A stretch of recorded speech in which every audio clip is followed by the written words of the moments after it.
അഭിമാന താരങ്ങളായി കൈതാരം വിനോദ് കുമാറും ബാബു ആലുവയും കേരള സംഗീത നാടക അക്കാദമി പുരസ്കാരം നേടിയാണ് ഇരുവരും ഈ ബഹുമതിക്ക് അർഹരായത്. കൈതാരം വിനോദ് കുമാറും ബാബു ആലുവയും കേരള സംഗീത നാടക അക്കാദമി പുരസ്കാരം നേടിയാണ് അഭിമാന താരങ്ങളായി മാറിയത്. കഥാപ്രസംഗത്തിൽ പുരസ്കാരം നേടിയ വിനോദ് കുമാർ കൈതാരം സ്വദേശിയാണ്. നാടകത്തിൽ അവാർഡ് നേടിയ ബാബു ആലുവ 3 പതിറ്റാണ്ടായി വഴിക്കുളങ്ങരയിലാണ് താമസം. കഥാപ്രസംഗ കലയുടെ 100ാം വാർഷിക വേളയിലാണ് വിനോദ് കുമാറിനെ പുരസ്കാരം തേടിയെത്തിയത്. 1987 സ്കൂൾ വിദ്യാർത്ഥിയായിരുന്നപ്പോൾ വരരുചി എന്ന കഥ അവതരിപ്പിച്ചാണ് തുടക്കം. 1988 കഥാപ്രസംഗകൻ കെടാമംഗലം സദാനന്ദന്റെ ശിഷ്യനായി. കേരളത്തിനകത്തും പുറത്തുമായി 2000-ലേറെ വേദികളിൽ കഥാപ്രസംഗം അവതരിപ്പിച്ചു. 1970-കളിൽ സ്കൂൾ പഠനകാലത്ത് സ്പന്ദനം എന്ന നാടകം സംവിധാനം ചെയ്താണ് ബാബു ആലുവയുടെ തുടക്കം. ആയിരക്കണക്കിന് കലാകാരന്മാരെ കൂട്ടിയിണക്കി ഗ്രാമീണ നാടകവേദിയിൽ ചലനം സൃഷ്ടിച്ചു.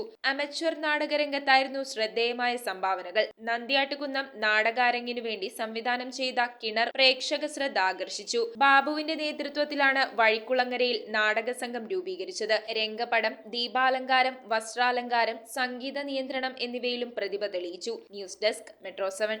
റിങ്ങുകൾ 1 ഗ്രാമിൽ തുടങ്ങുന്ന മാലകൾ, നെക്ലസുകൾ 9,000 രൂപ മുതൽ ഡയമണ്ട് നെക്ലസുകൾ 1 ലക്ഷം മുതൽ ആരംഭിക്കുന്ന വെഡിംഗ് സെറ്റുകൾ.